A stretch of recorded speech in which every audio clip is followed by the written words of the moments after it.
महाराष्ट्र में धनंजय मुंडे के बाद अब एक और मंत्री संकट में दिखाई दे रही हैं। एनसीपी विधायक और मंत्री माणिक राव कोकाटे के मंत्री पद के साथ ही विधानसभा की सदस्यता भी संकट में आ गई है। कोकाटे को 2 साल की सजा सुनाई गई थी, जिस पर बाद में नासिक सेशन कोर्ट ने रोक लगा दी थी। अब सेशन कोर्ट का पूरा फैसला सामने आ गया है, जिससे राज्य में सियासी पारा हाई हो गया है। तो क्या है पूरा मामला, देखिए रिपोर्ट में। महाराष्ट्र सरकार में मंत्री माणिक राव कोकाटे मुश्किल में फंसते दिखाई दे रहे हैं।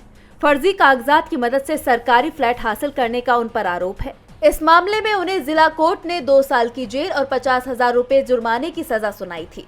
जिला कोर्ट के फैसले के बाद कोकाटे की विधायकी संकट में आ गई थी, क्योंकि जन प्रतिनिधित्व अधिनियम की धारा 8(3) के तहत अगर किसी नेता को 2 साल या उससे अधिक की सजा मिलती है तो उसकी सदस्यता रद्द हो जाती है और साथ ही वो 6 साल तक चुनाव नहीं लड़ सकता।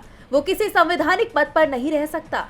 कोकाटे अकोला जिले के संरक्षक मंत्री भी हैं। ऐसे में अगर ये सजा बरकरार रहती है तो कोकाटे का मंत्री पद के साथ विधानसभा की सदस्यता भी चली जाती, लेकिन सेशन कोर्ट ने कोकाटे की सजा पर रोक लगा दी।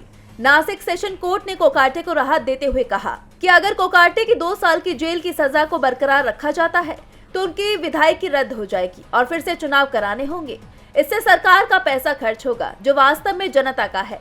अगर बाद में कोकाटे की अपील सफल होती है तो भी उनकी विधायक और मंत्री पद की बहाली संभव नहीं होगी, जिससे उन्हें बड़ा नुकसान होगा। कोर्ट ने ये टिप्पणियां करते हुए सजा पर रोक लगा दी, जिससे कोकाटे की विधायकी और मंत्री पद दोनों ही बच गए। लेकिन सेशन कोर्ट की टिप्पणियों से विपक्ष का गुस्सा भड़क उठा है।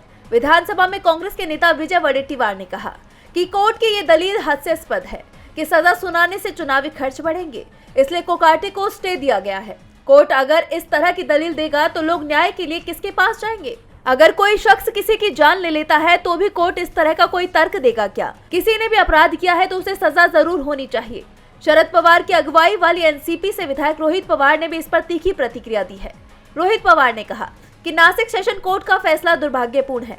चुनावी खर्च देखने का काम अदालत का नहीं है। मैं हाई कोर्ट और सुप्रीम कोर्ट से अपील करता हूँ कि वो इस मामले का संज्ञान लें और उचित कार्रवाई करें। डीबी लाइव की रिपोर्ट।